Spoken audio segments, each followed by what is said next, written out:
nó có hai tiền. Bây giờ nhớ học có lúc xí, tôi chỉ một cô lại nó.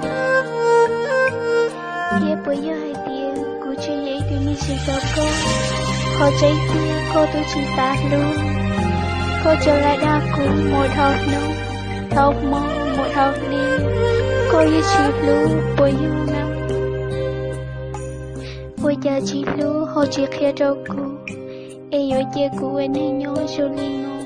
Cô là nhớ cho lúc cô mất liều. Cô yi bao tiền, cô yi ít thứ như chỉ đâu có.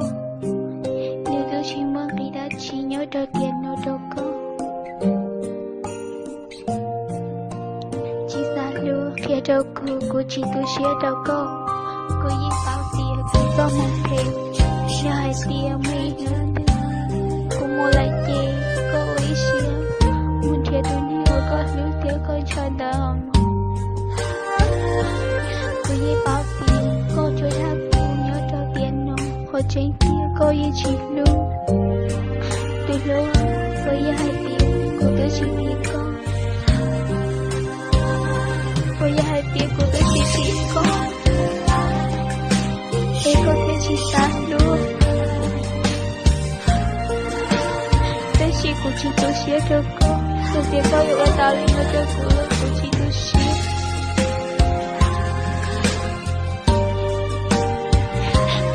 Tôi yêu mua lại mà nhớ con nữa. Tao có câu mà muốn thiệt tôi nên có luôn. Mình thiệt mới ức tôi. Câu mình thiệt tao tôi nhẹ ở con lưu thiệt có nhẹ nó chết.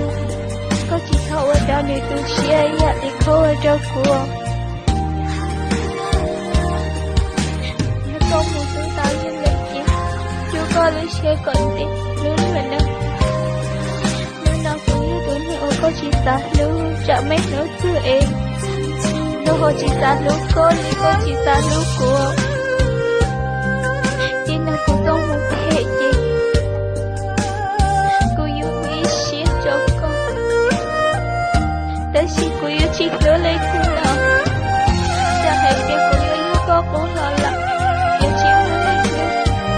Lời cô yêu chỉ nhớ lấy thứ là tiếc. Đã hãy biết cô yêu chỉ phải dạy đâu có. Em muốn nông em yêu yêu tu lý chỉ mua là người đã chỉ. Là cô chỉ tu xuyên. Thọ có mỗi có lưu nên cỡ rồi rồi. Cô mà liệu ấy xuyên từ lưu. Cô yi bao tiền, cô cho một thể.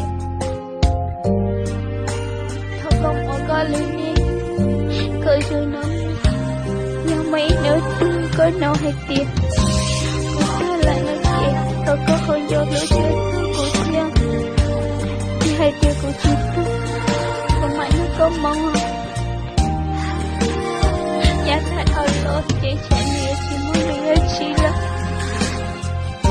Ta chỉ. Cô yêu ở chàng vô cô muốn tốt nữa cười. Cô yêu chỉ vô cô là. Ê cô yêu ở chàng vô cô. Nói thứ nó chỉ ở xin gia đình nó chết. Nhưng trong hai chết. Một lúc cô. Em sẽ cô yêu nhớ cho cô. Một thật ta cô tiện lên nó. Nhưng nào cô tốt một. Tôi chỉ áo cô là chỉ tôi xin. Tôi lưu à. Lịch tiện chỉ yêu chỉ mua lòng. Yêu chỉ tao xin chỉ tin lòng. Hỏi có yêu tôi này ở cô lưu cha. Ta xin. Chỉ yêu chỉ tao xin chỉ lấy chỉ. Mà mua con nữa. Muốn chết tôi muốn con lưu thế coi nhẹ nó em. Có thiết xa luôn rồi nên có thể chỉ cho ý lý có chỗ cửa. Ta có chỉ thâu ở cho lý có xí. Nhà lý có ở chỗ cửa. Nhà hai tiền mấy đứa xí. Có nó hai tiền. Từ mình giá thật đó là có ta lưu ý cho. Nếu mụ anh để luôn luôn nhớ. Chỉ nhớ lấy tiền, chỉ nhớ lấy tiền.